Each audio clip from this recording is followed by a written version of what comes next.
Ya, impian Indonesia dan tim nasional sepak bola U20 untuk bisa tampil di Piala Dunia U20 pupus sudah.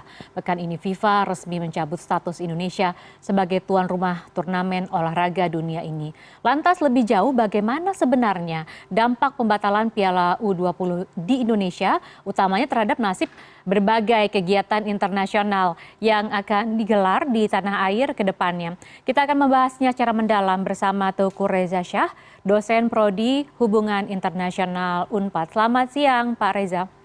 Selamat siang, salam dari Bandung. Ya, terima kasih sudah bergabung bersama kami untuk membahas hal ini. Pak, yang pertama, bagaimana sebenarnya respon Anda soal batalnya Indonesia menjadi tuan rumah Piala Dunia U20 ini, Pak? Saya pikir seluruh masyarakat Indonesia sedih ya. Karena sedihnya anak-anak kami adalah sedihnya kami juga sebagai pemirsa sepak bola. Karena sepak bola inilah yang mempersatukan kita semua sebagai masyarakat Indonesia. Ya, sedihnya akan lama, apalagi melibatkan lintas generasi ini. Tadi kita lihat orang tua pemain bola yang bersedih hati, dan sekarang giliran kita. Baik, sebenarnya bagaimana seharusnya sikap pemerintah dalam waktu dekat untuk menghindari kemungkinan dari efek domino yang akan terjadi dari pembatalan ini, Pak? Untuk itu kita harus melihat ya bagaimana dunia merespons ini ya. Saat ini belum banyak respons, kecuali dari respon FIFA. Tapi saya bisa bayangkan ke depan, itu tanggapan dunia itu akan ada dua bagian. Pertama, mereka yang sembarangan kasih respons, mungkin negara, mungkin organisasi, mungkin masyarakat umum. Dan kedua, masyarakat yang hati-hati. Yang pihak yang sembarangan itu akan menuduh Indonesia tidak berkomitmen mengubah kebijakan nasionalnya. Kemudian juga mereka akan mengkritisi terbatasnya koordinasi Indonesia dengan FIFA, misalnya di bidang di bidang komunikasi terakhir. Kemudian juga mereka akan membuli Indonesia dari sektor infrastruktur, visa dan pengambilan keputusan. Dan ini tidak mustahil ke depannya saya akan melihat pihak-pihak yang akan mempersulit hidup Indonesia dengan mengancam di sektor meetings, incentive, conference and exhibition. Tapi saya melihat juga kelompok negara, kelompok masyarakat, kelompok organisasi internasional yang mengerti masalah yang sedang Indonesia hadapi. Di mana mereka mengerti adanya kesulitan menurunkan peringkat dari konstitusi ke dalam hal-hal praktis. Kemudian juga mereka belajar bahwa yang terjadi pada Indonesia saat ini mungkin akan terjadi pada mereka kelak di kemudian hari. Jadi mereka ini menjadikan Indonesia sebagai best practices bagi kebijakan mereka dalam berhubungan dengan FIFA. Jadi untuk itu saya melihat ada kelompok-kelompok negara yang bersikap simpatik atas Indonesia. Seperti Afghanistan, Bangladesh, Brunei Darussalam, Iran, Malaysia, Maldives, Mali, Niger, Pakistan, Venezuela, Cuba, dan juga Korea Utara. Selain itu ada negara-negara dari Liga Arab yang juga mengerti Indonesia seperti Algeria, Comoros, Djibouti, kemudian Kuwait, Lebanon, kemudian Syria dan Tunisia dan juga Yemen. Jadi saya pikir okelah kita konsentrasi melakukan perbaikan di dalam negeri, tapi juga kita menjalin hubungan dengan seluruh dunia, terutama dengan negara-negara yang tidak punya hubungan dengan Israel, tapi bersimpati dengan tantangan yang sedang Indonesia hadapi sekarang. Ya, artinya Bapak masih melihat adanya dampak baik dengan kejadian ini ke depannya begitu untuk negara-negara lain?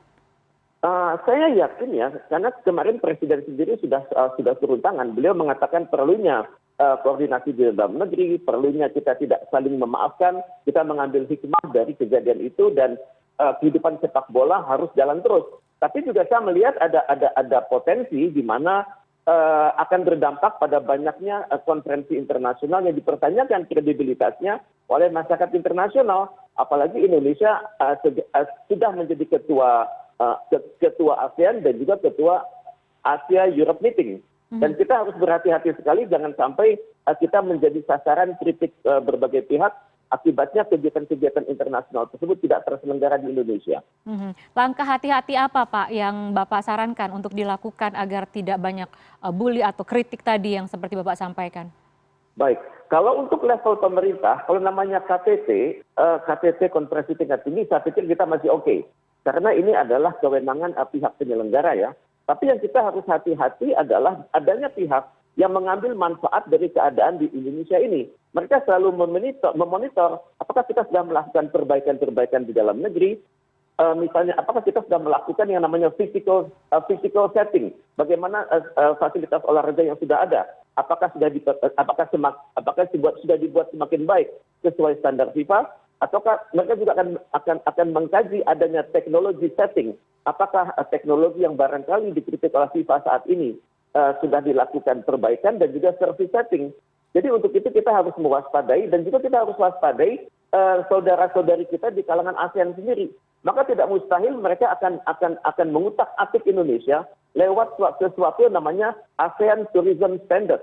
Jadi ada hal-hal yang mungkin diotak-atik di sektor pariwisata, di sektor investasi, di sektor hal-hal yang levelnya di bawah summit.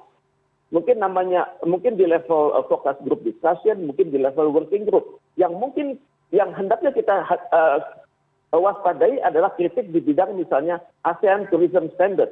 Itu ada aspek-aspek seperti ASEAN MICE Venue Standard, kemudian ASEAN Green Hotel Standard, ketiga ASEAN Spa Service Standard, keempat ASEAN Clean Tourism Standard, kelima ASEAN Community Based Standard, kemudian ASEAN Homestay Standard, dan ASEAN Public Toilet Standard. Ini kita harus hati-hati sekali, jangan sampai kelemahan kita sedikit apapun menjadi sasaran tembak mereka. Baik, kita harus siap-siap dari segala hal yang Bapak sebutkan tadi, sehingga tidak ada yang negatif yang bisa dikritik begitu ya Pak ya. Tapi tadi dan untuk itu tanggung jawabnya bukan hanya pemerintah. Pemerintah punya kementerian khusus, Kementerian Luar Negeri, Kementerian Pariwisata, tapi juga masyarakat umum dan juga PSSI harus sangat bertanggung jawab dalam hal ini. Baik, Bapak sebutkan tadi soal pariwisata. Sebenarnya untuk pembatalan dari Piala Dunia ini lebih jauhnya lagi, apakah juga akan berdampak kepada yang lain, investasi misalnya, pariwisata, ekonomi? Seberapa jauh, Pak? Ini yang saya khawatirkan ya. Mungkin ada pihak-pihak yang mengambil manfaat dari keadaan ini begitu. Mereka menganggap Indonesia tidak berkomitmen atas perjanjian internasional yang sudah dibuat. Indonesia tidak bisa menafsirkan perjanjian internasional ke dalam aturan-aturan di dalam negeri. Dan mereka juga berpikir bahwa mereka memonitor dengan sangat baik saat ini apa yang dikatakan oleh Presiden, apa yang dikatakan oleh Menteri, apa yang dikatakan oleh Gubernur, dan juga apa yang dikatakan oleh analisis di media-media massa. Ya. Jadi kalau kita tidak hati-hati akan banyak event-event internasional yang mungkin tidak terselenggara di Indonesia. Mungkin akan ada banyak paket-paket wisata yang yang dialihkan dari Indonesia ke wilayah pesaing kita. Mungkin Malaysia, mungkin Singapura, mungkin Thailand, mungkin Filipina. Ini yang harus kita waspadai. Karena itu pemerintah Indonesia harus bekerja sangat keras, didukung oleh kementerian dan lembaga yang lain, dan semuanya hendaknya satu suara. Kita harus satu suara untuk kemuliaan tanah air di dalam dan di luar negeri. Baik Pak, tadi Bapak sempat sebutkan mengenai bahwa negara pihak luar sekarang tengah menanti dan juga melihat apa saja statement dari pemerintah, apa saja statement dari kementerian, kemudian juga presiden. Apakah menurut Bapak presiden atau dari pihak pemerintah harus memberikan sebuah statement terkait dengan hubungan dengan sebuah negara tertentu atau seperti apa Pak dengan sudah terjadinya hal ini? Saya pikir statement dari presiden sudah sangat kuat 2 hari silam ya. Beberapa jam setelah FIFA melakukan banning atas Indonesia, langsung Presiden mengambil alih. Oke, ini suatu hal yang patut dipuji ya, di mana urusan ini sudah dipegang oleh Presiden. Tapi untuk turunannya, saya sangat berharap semua kementerian-kementerian teknis, entah itu Kementerian Luar Negeri, Kementerian Pariwisata, Kementerian BUMN, dan juga unit-unit usaha di bawah BUMN, agar semuanya satu suara begitu. Karena Presiden mengatakan jangan kita saling tuding dan kita saling menyalahkan. Tapi inilah saatnya kita saling mengoreksi diri. Dan untuk perihal kedatangan Israel itu sudah ada aturannya dalam keputusan Menteri nomor 3 tahun 2019. Jadi intinya adalah walaupun keputusan Menteri ini tidak dikhususkan kepada Israel, tapi dikhususkan kepada seluruh provinsi yang ada di Indonesia. Namun kita hendaknya mewaspadai bahwa Israel masih dimungkinkan datang dengan catatan. Mereka datang di bawah program FIFA, kemudian mereka mereka menggunakan visa biasa, dan mereka akan mentaati semua aturan hukum yang ada di Indonesia, dan mereka tidak akan melakukan hal-hal seperti pengibaran bendera, kemudian mengumandangkan lagu nasional dan berbagai event Indonesia, dan juga tidak melakukan janji-janji yang tidak perlu perihal hubungan Indonesia dengan Israel dan kelak di kemudian hari. Jadi kalaupun kelak kontingen Israel datang dalam berbagai event olahraga, ini bukan merupakan perubahan dari sikap Indonesia atas Israel, juga tidak merupakan bentuknya berkurangnya dukungan Indonesia yang mutlak atas perjuangan Palestina di seluruh dunia. Ya, artinya olahraga terpisahkan dengan politik begitu ya Pak ya? Tepat sekali. Memang seringkali berbenturan, tapi kita harus hati-hati sekali. Baik. Satu sisi kepentingan nasional kita terjaga, idealisme kita terjaga. Pada saat yang sama kita harus mencari celah-celah agar kegiatan olahraga itu tidak mengganggu marwah Indonesia. Tetapi ketika olahraga dan juga politik itu terpisah begitu Pak, tetapi apakah Anda melihat bagaimana nantinya hubungan Indonesia dengan Israel ke depannya? Bagaimana Israel melihat kondisi yang terjadi saat ini di Indonesia?